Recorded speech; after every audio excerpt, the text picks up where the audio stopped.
បាទសួស្តីបងប្អូនមកកាន់ Channel YouTube ដំណាំភ្លើងកែបនៅប្រទេសកូរ៉េបងប្អូនលើមើលសកម្មភាពទៀមប៉ា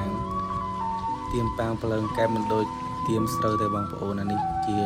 ការពិបាកណាស់បងប្អូនឲ្យទៀមទម្រាំទេបានវាចិត្តមិនងាយទេបងប្អូនអើយ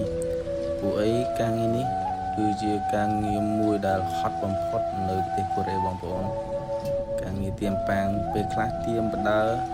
ឈឺដៃឈឺជើងឈឺខ្នង